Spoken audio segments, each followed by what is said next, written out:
Kan udah dijelaskan ya. Benar, ya. Mintalah pertolongan kepada Allah Ta'ala dengan sabar dan sholat. Sholat itu kenapa ya? Kerjakan ibadah-ibadah.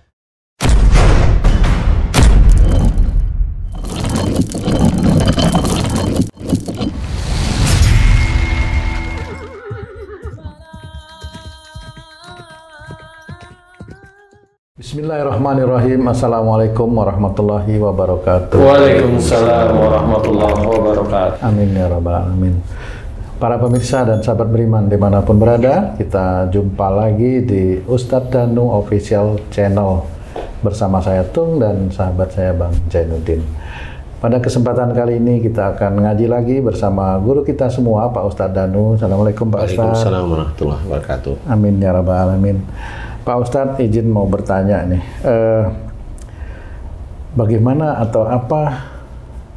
bagaimana kita bisa menjadi orang sabar atau sabar dalam menghadapi ujian dalam kehidupan itu sebenarnya yang seperti apa sih Pak Ustadz? Apakah diem itu maksudnya sabar atau yang seperti apa sebenarnya Pak Ustadz? Ya. Bismillahirrahmanirrahim. Assalamualaikum warahmatullahi wabarakatuh. Waalaikumsalam warahmatullahi wabarakatuh. Amin ya rabbal alamin. Memang konotasi sabar di masyarakat umum itu diam. Diam. Jadi kalau ada orang diam itu dibilang sabar. Padahal gimana hatinya nggak tahu kan gitu ya. Jadi umpamanya innallaha ma'as-sabirin, sesungguhnya Allah itu beserta dengan orang-orang yang sabar atau dekat dengan orang-orang yang sabar. Ya, itu harus disadari bahwa kita ingin dekat atau kita ingin didekati oleh Allah Ta'ala dengan kesabaran kita. Ya, harusnya memahami. Umpamanya, ya ayyuhalladzina amanu ista'inu bis-sabri was-shalah innallaha ma'asy-syabirin. Jadi dari ayat ini jelaskan bahwa orang-orang beriman mintalah pertolongan, mohon minta pertolongan kepada Allah, ya, minta pertolongan kepada Allah dengan sabar dan sholat. Jadi minta pertolongan kepada Allah dengan sabar dan sholat itu kita kasih contoh minta pertolongan agar kita dibukakan agar bisa menjalankan syariat Islam. Nah itu minta itu sebenarnya. Karena kita tidak tahu bahwa sebenarnya kita itu banyak salah, banyak dosa, banyak ke hal-hal yang memang jauh dari syariat umpamanya, kan begitu ya. Nah di titik itu bukan terus diam kan minta pertolongan, kan nggak diam, berarti kita harus ada ikhtiar, yaitu dengan belajar agama, sunnah-sunnah Rasul, belajar Quran, belajar hadis, belajar dan semuanya belajar agama yang memang itu mendukung untuk kita bisa mengenal Allah, bisa menguatkan iman kita, ketakwaan kita pada Allah Ta'ala. Nah, pada saat minta kepada Allah Ta'ala itulah dengan sabar dan sholat. Jadi pada saat kamu itu ada aktivitas mempelajari agama, ya sabar. Kadang ketemu dengan guru yang kadang-kadang belum paham, ya nggak usah marah. Ya sabar, kemudian cari guru yang lain. Dari guru itu nggak bisa cuma satu. Harus ada perbandingan, walaupun sebenarnya kalau ada satu atau dua yang keliru, tapi kan nggak keliru semua guru seperti itu, kecuali memang dia hobinya keliru kan gitu ya. Ada guru yang keliru ya ada. Ya kenapa yang kemarin dihujat sama netizen itu kan ya banyak kelirunya sebenarnya ya. Yang agak-agak gondrong itu. Jadi kita harus memahami bahwa belajar agama pun harus dengan sabar. Sabar itu gimana ya? Memang ada proses agar Allah memberikan hidayah, kan gitu. Mohon kepada Allah Ta'ala akan diberi rezeki yang halal dan thayyib, kan gitu nih. Nah pada saat kamu mohon diberi rezeki oleh Allah Ta'ala yang halal dan thayyib, apakah kamu dengan diam? Enggak ya. Nah kan enggak, berarti usaha, ya. Nah berarti ada usaha, berarti usaha inilah yang harus dikerjakan. Nah usaha itu apakah dengan usaha sehari selesai? Ya enggak juga, kan gitu. Karena usaha ini akan dikerjakan setiap hari, setiap bulan, setiap tahun dan sebagainya. Nah di titik ini kan ada usaha. Nah ya mintalah pertolongan kepada Allah Ta'ala dengan sabar dan sholat. Di dalam mengelola kamu itu pekerja, mamanya jualan, atau mamanya kamu sebagai dokter, atau kamu sebagai psikolog, kamu sebagai pejabat, itu kan ada persoalan-persoalan duniawi yang harus diselesaikan. Nah, pada saat kamu itu menemui ujian-ujian duniawi itu, bagaimana kamu itu bisa sabar, bisa menyelesaikan menurut syariat Islam. Itu juga sama. Jadi tidak didiamkan, kan seperti itu. Ya. Jadi tidak didiamkan. Nah, di titik itulah sebenarnya sabar itu ada usaha, ada yang dikerjakan. Betul. Ya Allah, aku mohon kepadamu, berikanlah aku istri yang soleha. Kan tidak diem di kamar, kan ada ikhtiar mencari. Oh, jadi yang dimaksud Allah bersama orang sabar itu maksudnya syariat Islam itu sendiri, Pak Ustadz, sebenarnya? Ya, sebenarnya dia pada saat mengerjakan aktivitas untuk doa yang dia mohonkan, sesuatu yang dia inginkan kepada Allah Ta'ala itu memang harus dengan kesabaran, tidak dengan marah, tidak dengan egois, tidak dengan memaksa, tidak dengan nakal, pokel, nyuri dan sebagainya, kan nggak seperti itu gitu. Ustadz, sabar yang bagaimanakah Ustadz seseorang itu bisa mengendalikan emosi? Contohnya gini Ustadz, ini udah tatap muka nih, emosi ini udah hampir puncak lah, tatap muka nih gitu kan. Gimana caranya orang itu menjadi sabar? Apakah dengan zikir, mengingat sifat-sifat Allah, atau juga memandang lawan bicaranya ini yang emosional ini supaya melihatnya dia itu kita jadi sabar, Ustaz?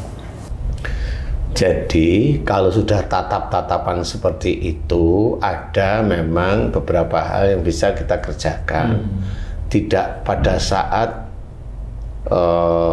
on board ya, pada waktu itu ya istilahnya ya, tidak. Jadi umpamanya kalau memang berzikir terus-menerus pada Allah Ta'ala kan tidak pada saat menemui masalah. Jadi pada saat umpamanya haji itu sehari-hari agak ada waktu kosong, luang, nganggur, umpamanya memuji Allah, beristighfar. Nah itu kan zikrullah itu kan jelas dilakukan. Pada saat haji itu menemui seseorang yang dia itu bisa menjadikan haji itu emosi, di titik itu haji juga serahkan kepada Allah Ta'ala, namanya memuji Allah, bertasbih memuji Allah. Sama, itu meletakkan porsinya. Jadi ini hasilnya bagaimana kan nggak ngerti. Umpamanya kalau haji tadi bilang, orang ini hadap-hadapan kan nggak ngerti nih orang ini siapa. Kalau orang ini orang lain, kalau memang dia ngeyel, ya haji biarin aja. Tinggalkan. Iya, tinggalin aja, karena memang nggak ada urusannya dengan orang tersebut. Tetapi kalau itu adalah anak, nah ini kan harus dihadapi anak ini. Dituntun agar dia itu menjadi anak yang soleh atau solehah. Kalau mamanya haji menghadapi istri, masa ditinggal? Wong ditinggal dia juga nggak mau mamanya. Kan gitu. Ditinggal ngikutin. Ditinggal ngikutin. Nah, jadi kalau itu memang istri kita, ya dikasih nasihat. Menasehati itu termasuk bagian dari sabar. Iya. Oh gitu. Menasehati itu bagian dari sabar. Tegas itu bagian juga dari sabar juga. Kenapa? Kalau itu orang lain, kenapa saya harus tegas? Wong dia itu punya hak sendiri, punya iman sendiri. Kalau memang dia nggak bisa, ya udah biarin. Lah kalau istri, kan kita punya tanggung jawab sebagai imam sebenarnya. Boleh tegas sebenarnya. Kalau marah berarti nggak sabar. Iya, tapi di sini kan nggak marah. Imamnya kita kan hanya mau memberikan dia itu nurut dengan suami. Karena apa? Karena omongannya salah, karena perilakunya salah, kan seperti itu. Kalau mamanya dia itu omongannya salah, ngawur, perilakunya salah, ngawur mamanya, kemudian dia ngomong, suaminya diem, kan jadi nggak benar pada saat si suami itu mau memberikan nasihat ditolak benar-benar habis, kan salah kita sebagai karena si istri kita. Jadi harus ada ketegasan. Kalau memang istri itu salah, ya harus tegas. Dan tegas itu juga bagian dari sabar sebenarnya.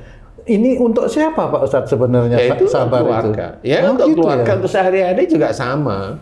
Umpamanya kamu sama orang lain dimaki-maki, kamu lihat orang ini nggak kenal, nggak ini maki, ya santai aja, emang nggak kenal mau gimana? Padahal membalas memaki boleh kan itu maksudnya? Yang sepadan. Yang sepadan misalnya. Boleh, tetapi kan tahu nggak kenal, nggak ini dan nggak bener kan, ya udah diam aja. Hanya cuma memuji Allah atau bertasbih aja, subhanallah sambil senyum-senyum kan gitu. Ya.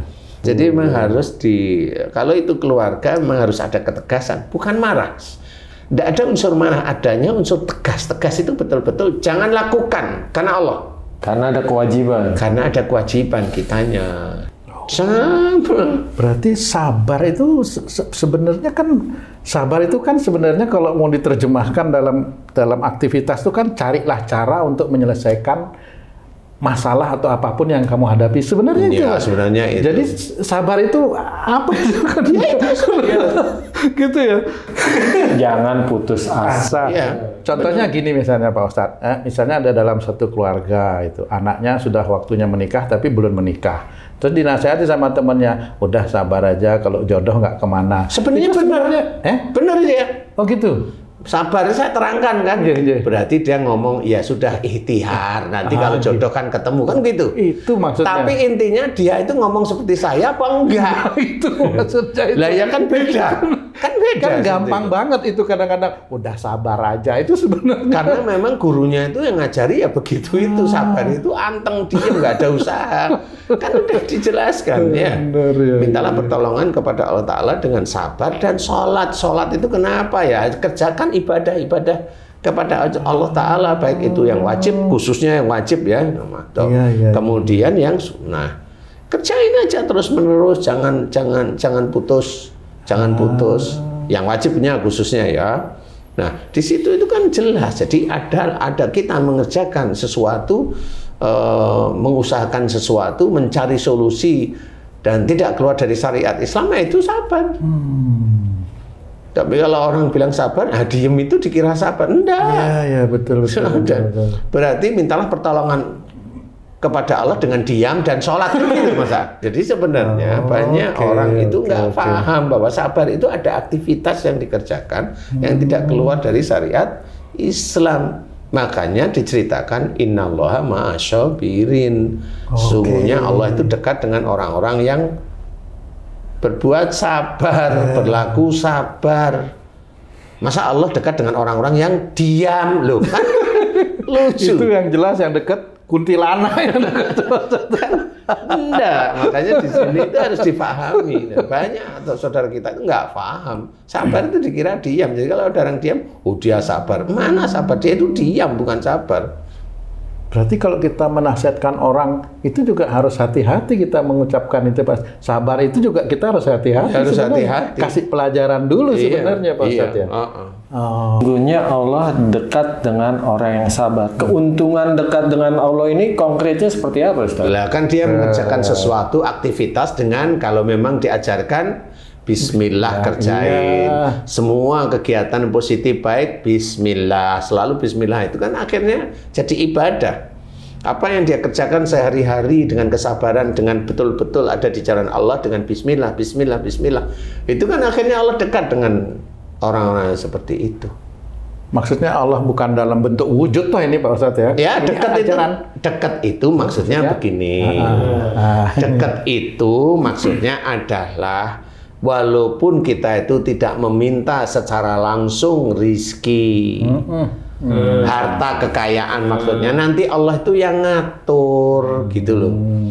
Yang ngatur sehingga nanti dapat jodohnya yang soleha, dapat jodohnya yang soleh, umpamanya gitu. Nanti punya anak-anak yang dibimbing, ya dulunya anaknya menguji orang tuanya, tapi kalau orang tuanya sudah paham dan sebagainya, anak ini nanti akan diberi hidayah oleh Allah Ta'ala menjadi anak yang soleh dan soleha. Pada saat anak itu soleh dan soleha, orang tuanya balik, tahu yang menjadikan anak saya soleh soleha itu Allah, bukan bimbingan saya. Itulah iman yang kuat lagi di hadapan Allah Ta'ala. Dekat dengan Allah itu insya Allah seperti itu sebenarnya. Bukan terus dekat kepada Allah Ta'ala doanya dikabulkan. Manusia itu yang dicarikan dunia.